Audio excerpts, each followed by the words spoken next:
Hello, everybody. This is the new version of my developer interview series, and today I'm pretty happy to welcome Geert Schuring to this series. Geert, give a short intro about yourself. Who are you? Where do you live? Whom are you working for? Right. My name is Geert Schuring. I live in the Netherlands, um, and I am a Java engineer working with Luminis. Mainly focused on application integration. I have done several projects in the past that weren't specifically related to application integration, but working with Camel and ActiveMQ and those kind of projects have really gotten me interested in the whole application integration stack from Apache. So when I heard that a FuseSource was being acquired by Red Hat, I kind of automatically ended up following the Red Hat products suite for application integration. And recently, I've begun to familiarize myself more with specifically the Red Hat products. And we're now working for one of our clients in Rotterdam that uses the Fuse product to integrate several of their applications in their application landscape, which includes SAP, for instance, and several other financial systems. And what is the main component you're using out of Fuse? I mean, it's a combination of different released versions from Apache. Right. Well, we've built what we call adapters, which are components that contact the external systems, and they use Camel and ActiveMQ and CXF. So we're really using all of the base components from the Fuse stack. We're using ActiveMQ as a replicated broker setup, which has 3 brokers that replicate the messages inside the group for high availability. And the adapters are basically Camel routes that we use to contact the external system, process the message, and translate it into a canonical data model, and then put it into a queue on the message broker. And on the broker, we have a fabric profile running that uses Camel again to do routing between the queues of the different adapters. So basically decides when adapter A publishes a message in its outbox queue, which other adapters should be alerted to that. We're not using the approach where we basically have a topic and we just produce everything into one big topic, because on a later stage we want to lock these queues down so that only parties who actually have the right to listen to that information are the only ones that can read the information. Oh, sounds pretty complete in terms of using all the components inside Fuse. I know that you've been actively working with the community around Fuse and the upstream projects. What's your impression there? I mean, was it easy? I'm here a little bit more background. I recently talked to a lot of people about how easy it is to contribute to open source, and I guess you've been an open source committer already before. So, or well, was I'm that a your contributor first? officially. So the Apache community differentiates between committers and contributors, and I'm an Apache contributor, which basically means a very active user that reports issues and suggests improvements. So I'm not an active committer on any of those projects, but I am actively involved as an involved user. Okay, and then what was your impression? I mean, as a user, active user, Mm-hmm. I like to hear some feedback about how easy it was, or if you struggled with something. Well, my experience with the community is actually one of the things that I really like about these projects like Camel and ActiveMQ. There's a relatively small group of core developers that are working on these projects, and they're very accessible. You know, just jumping into an IRC channel and starting talking to them, or sending a message over email, or registering an issue in the Jira issue tracker really gives you very fast response. Sometimes I dive into the chat room with some issue and I get an answer in 2 minutes. You know, and that's a very good experience for me to to realize that this is not some product that's been sold off the shelf and that really isn't evolving anymore, but that it's in a very active project, and as soon as you find something in the project that you would like changed or would like improved, it's very easy to get involved and to make your voice heard, and it's actually picked up, which is the great thing to notice. Sounds pretty good. I have a very good experience with the community. Yeah. Okay, perfect. Question: What do you think? What are the most important use cases for a product like Fuse? I mean, you've obviously a big customer. You're working on a complicated setting. What about Fuse for everyday developers? What would you use it for? Yeah. Well, sometimes one of the strengths of like Camel is also a bit of a weakness, where we could basically, people explaining Camel sometimes say that it can do almost everything, which is true, but also doesn't explain a lot to people who don't know Camel what they can use it for. So in their everyday problems, they won't think of Camel very soon to solve those problems. So I would say that if we get a chance to somehow tell all developers about what Camel can do and how it works, that it would be used a lot more. Okay. Do you have a good example for people to show how you use it, or? Yeah, well, actually, a quite funny example. Our client had some software product that basically copied files from A to B. But to our surprise, this was a very expensive product, and we basically replaced that product with one Camel root. Yeah, which made some eyebrows frown over there, but yeah, we made a couple of small additions to that one Camel route, and it basically did 80% of what they needed at a cost of virtually zero. So perfect. I think that's a very good example of knowing which components are available and which tools you can use, and then combining the right tools to do stuff. Yeah. It's more than 150 components in the meantime, so definitely not easy to navigate them and know where the right adapters are. I keep wondering, I keep being surprised by new components popping up, and also properties on existing components. You look at, for instance, the file component or the HTTP component. They have such an enormous amount of properties that can be used on the consumers and producers that it's incredibly configurable. Yeah. Perfect. So I've had several cases where my client asked me something. Oh, can we do this and that? Oh no, we're using this file, and it's a big file, and the other end starts using the file before we finished uploading it. And in almost every case, you can just look up some property that fixes that. That does exactly what you need. And that's pretty rare in my experience for a product to have such a high level of completeness. In the case of Camel, Camel is not a new project. It's been around for years, and it clearly shows both in documentation as in features. Yeah, perfect. I actually asked you to bring us some kind of fancy demo along. So, right. What do you have for us? Surprise me. Right. Well, I thought it might be nice to show a little bit of how to develop your own components, and I usually combine that with something, one of my hobbies, and one of my hobbies is home automation. So I have a bunch of Tinkerforge stuff, which you may know. Tinkerforge is a German company. I believe it's two guys that make this hardware, and they basically they have, in my experience, a set of hardware components that are just ideal for software developers to use. So people that only have software skills, which is basically what I have.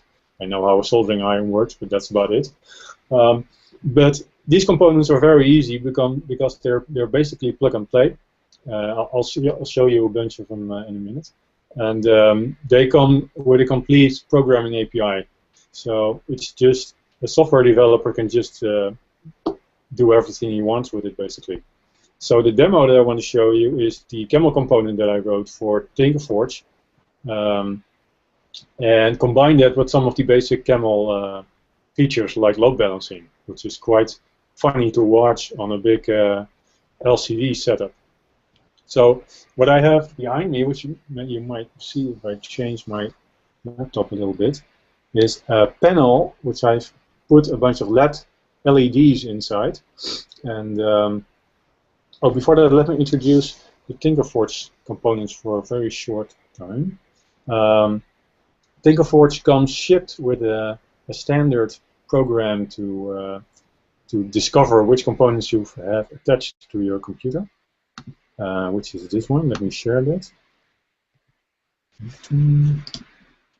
Share Quick Viewer. Okay, this one. So if we press connect, we see the amount of components that I have currently attached to my laptop, and one of them is a LED strip bricklet. I'll show some of the other later if there's time. But one of the what it does is we can set the amount of LEDs that we have attached, and I have a LED string of 50 lights. So let's say 50, and let's not make it too bright. But when we set the color, then let me switch back to normal screen. Like this. Ah, yeah, I see. And you can see there's a bunch of lights in there. So the small screen that I just showed you is a basic brick viewer that comes pre-installed with the stuff you buy from Tinkerforge. So that's not what I really wanted to demonstrate. So let me put these lights off again. To give you a little indication of what these lights can do, they have like a rainbow demo inside the brick viewer, which is this one. You can see that it shows different colors, and it updates these programmable RGB LEDs pretty fast. So we can do all kinds of nice things with that. Okay, let me Curious to see how you put Camel into the mix. Yeah. Well, I thought that might be nice to show. So. Okay, let me get my browser. I'm actually using a Fabric and profiles to show this because we are extensively using that at our clients, and I think in a corporate environment these profiles and stuff are very useful.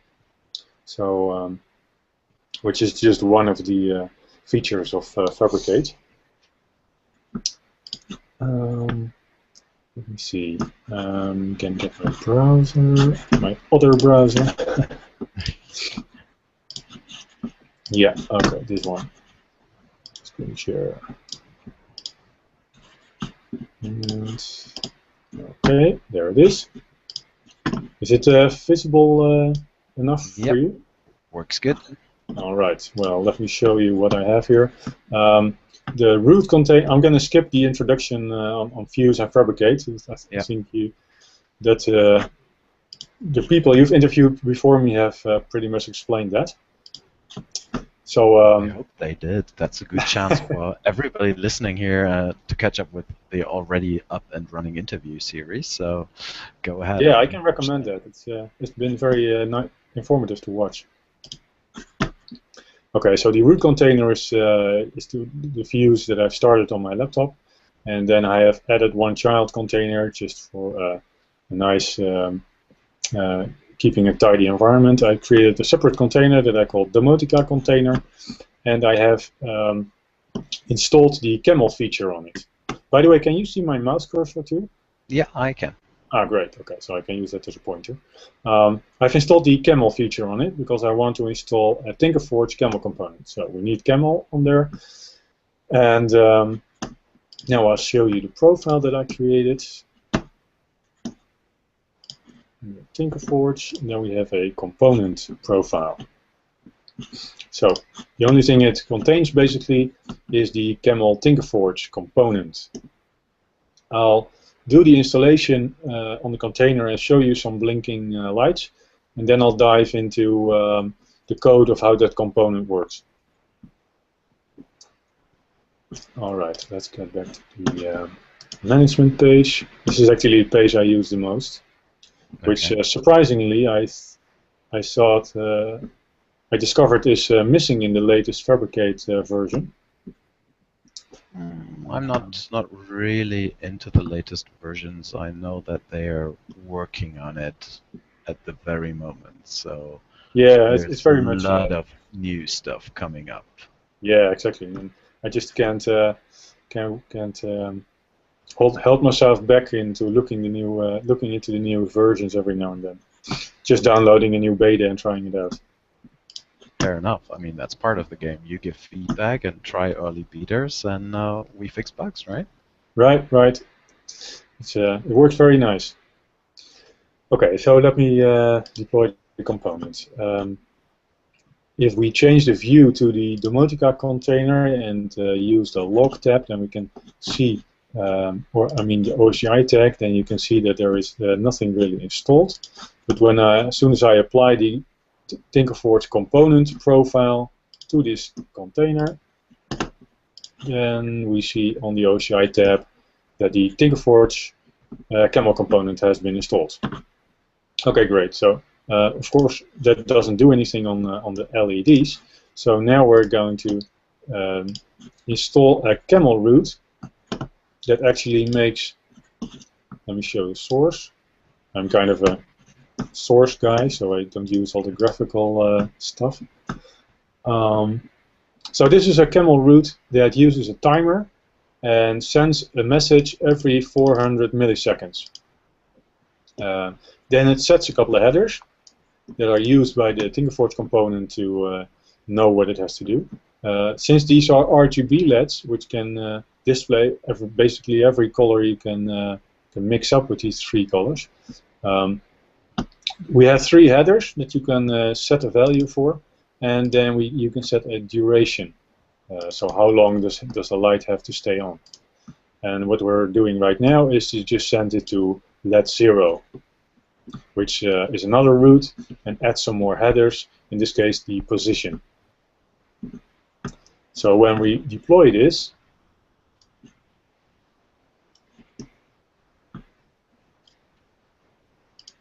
this is demo 1, add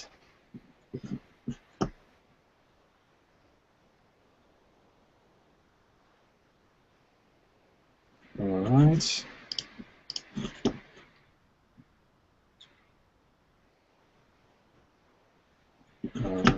Let me see what's happening. As you see, the demo gods are kind of harsh sometimes.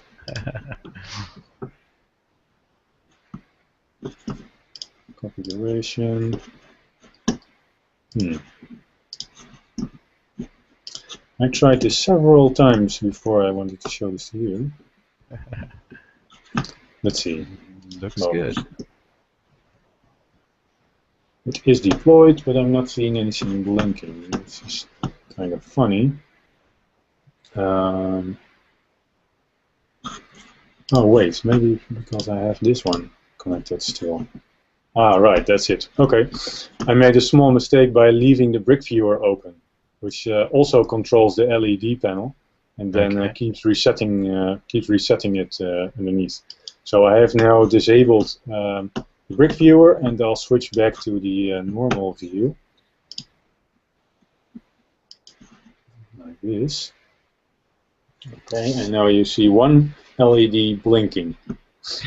Cool. Which are basically Camel messages being visualized by the LED string. Okay, cool. I love it. Yeah. I mean, that's creative. Yeah, so this is actually a project that I'm building for my daughter as a ceiling light. So this piece of wood that I have here, you can see it reaches to the ground, it will be installed on the ceiling of my daughter's room, and then I can do all kinds of crazy stuff with it.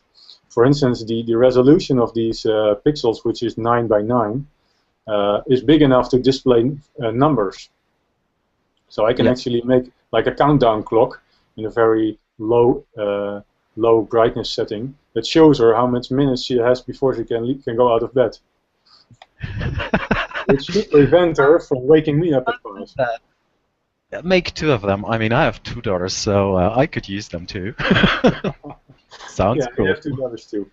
And Yeah, they get up pretty early, and normally that's not a problem, but on Saturdays I do not want that to happen. So yeah, that's one of the Okay, things. Okay, great. That so works let me perfectly. show you something else, because this is very basic, of course. Let me switch back to my browser, because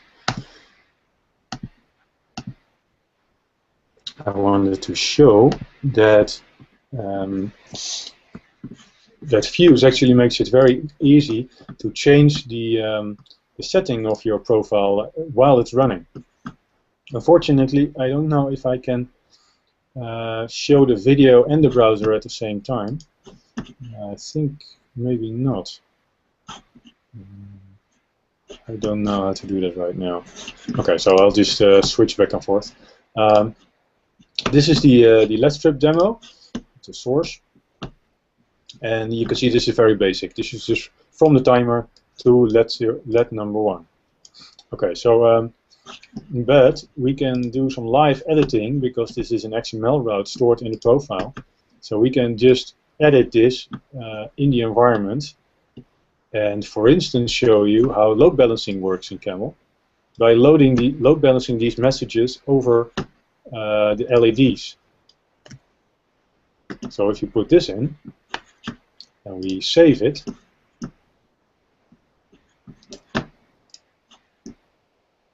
then I put this screen share off, and you can see that it's running different LEDs, which is the Camel load balancing feature that sends the message in a round-robin fashion to different endpoints. That's the best visualization I've seen about that before. Cool. Great. Yeah. So this actually demonstrates two things. One is load balancing from Camel, routing messages to different endpoints, and two is that we can update Camel routes live in the Views environment, which is just very nice, because it prevents the whole change your file, save it, redeploy it, etc., etc. Of course, if you have a file in the deploy directory, that you have basically the same thing, but you don't have a fabric. And in this case, using a profile, we can install this profile on several computers located anywhere around the world. And as soon as you update that profile, this change is being pushed out to all those servers. So if you would have like an LED screen at train stations, for instance, you could push an update like that to all the train stations that are using your system at the same time. But it's definitely not going to be persisted, right? So this is only a way of developing, or at least hotfixing during production, correct? Well, one of the issues, of course, is that in a corporate environment, you're not going to live update your production environment. So this is basically, as you said, this is for developers and for prototyping. And in my experience, it's especially handy to use this when you have your customer actually at the table, asking you questions about whether you can do stuff like this or that. And if you're with a couple of people there, then one of you can, in the back, like program several of these routes and just make a very basic demonstration. And like 10 minutes after your customer asks about something, you can actually demonstrate them something, which is very powerful. As a demonstration that you really know what you're talking about. You know, everybody can say that, but you'll have to demonstrate that somehow.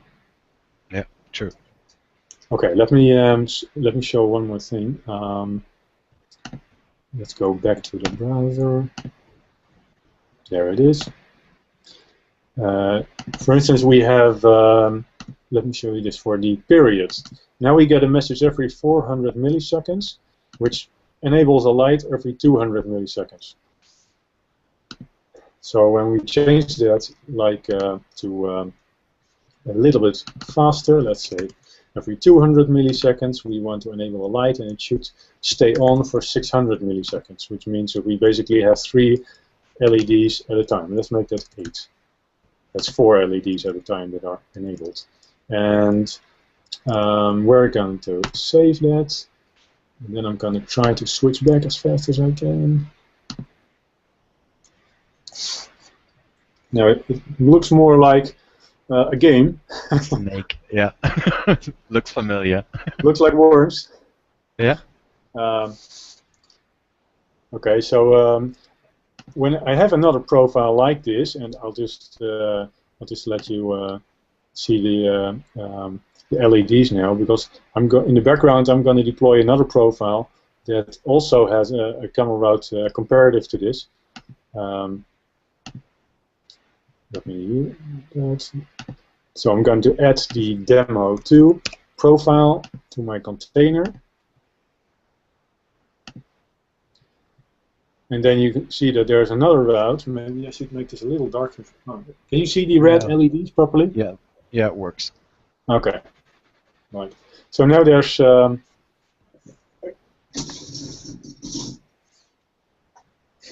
yeah, slightly better. So now you can see we have two routes running that are both sending messages to different LED endpoints, which is a nice visualization of what Camel is doing. And another thing is that this is round robin, but the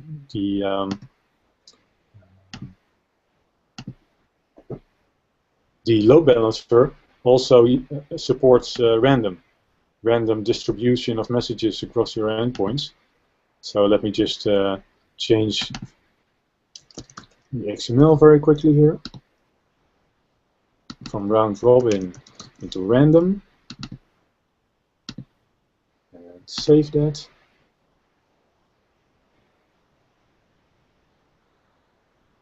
And now you can see the two load balancing algorithms next to each other, where the red one uses round robin and the green one uses random distribution. This is really a great explanation of the load balancing mechanisms in Camel. I mean, that's far better than every document I've seen so far. Right, right. So I just recently finished this, so you're the first one to see this. We have to premiere. Yeah, great. Right. Thanks for that.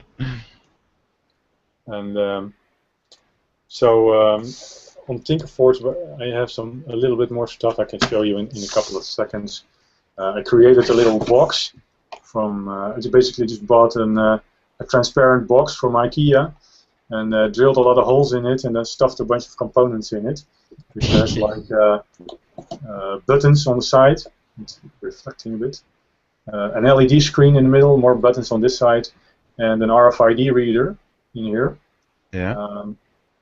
And then temperature and humidity on the outside. And I can also control this using the Camel components in the same way that I'm controlling the LEDs behind me. Never try to fly with that one into the States. That's not going to work. I was actually thinking about that the other day. They're probably going to take it apart. All the wiring stuff, red wires, black wires. They're not going to like it, I think. Yeah, let's see.